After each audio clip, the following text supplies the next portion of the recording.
We're at Hamble Point Marina for motorboat and yachting today, and I'm joined by our technical correspondent Greg Goulding. Together we're going to be testing out a series of outboard engines on our little inflatable here, starting with a Mariner model. So let's take her out in the water and see how she performs. This is the Mariner 5 horsepower. It's a single cylinder, the same engine as the 4, 5 and 6 horsepower varieties, just slightly different tuning. This is a nice little engine. It's quite smooth at idle and at cruising speeds. For this year we've got a new gear selector, so it's slightly more easy to reach rather than being on the tiller handle itself. It's got the internal and external fuel tanks, so it's got 1.1 litres in there, which will give you about an hour's worth of cruising. But if you want to go a bit further, you've got the external fuel tank here, which is available as an extra.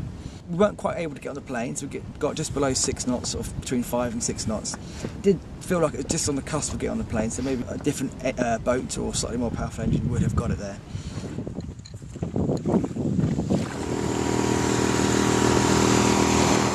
This Suzuki 5 horsepower is the lightest 5 horsepower currently on the market, so I'm told.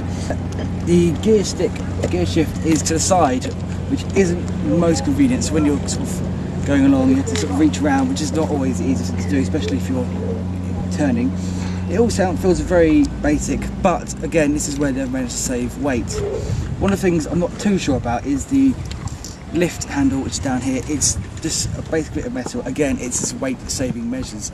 Now, if you really want the lightest outboard, they're the sort of things you have to deal with. Noise wise, it's quite noisy. It's not the best sounding engine, it's a bit rattly. Performance wise, it's not quite up there with the other outboards such as the Mariner, but then again, it's not actually that bad.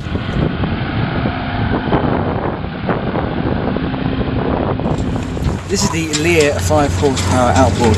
What makes this different from the other 5 horsepowers is it runs on propane gas. So you get the cylinders just like this. This one here is about £7 or £8, although they are bringing another one into the UK, which is a bit cheaper, about £5. A cylinder like this will last you between half an hour and an hour, depending on what sort of speed you're doing. Alternatively, even on the 5 horsepower, you can have the external fuel tank, which is, you can have anything, a 6-cylinder gas cylinder like you'd have in your barbecue. That could last you 20 hours, pretty much an entire season. One of the key features of having propane rather than petrol is it can often be an inconvenience to get petrol, whereas hopefully many local chandlers will have these in stock. Now you can keep quite a few of these, and if you do run out of this, it's likely to have a big gas cylinder on board which you can actually attach through here. This can be the same gas cylinder you use. Also, there's no priming, so this is slots straight back because it's pressurised. You just pull and go. There's no choke. It's easy. As an engine, it runs very well. It's very much like a petrol. There's no real much difference. Speed-wise, it's maybe a little bit down, and noise, it does sound quite tinny as you go up through the revs. But as an overall engine and an alternative to petrol, it's quite a good idea.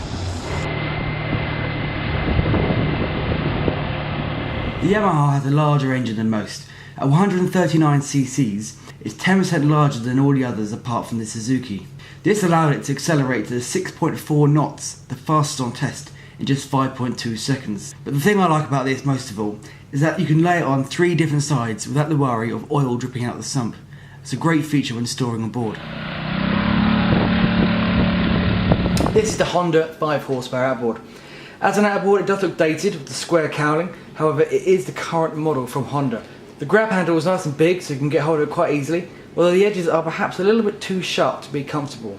When running, it's a little bit shaky and noisy, and performance wise it really is the middle of the road.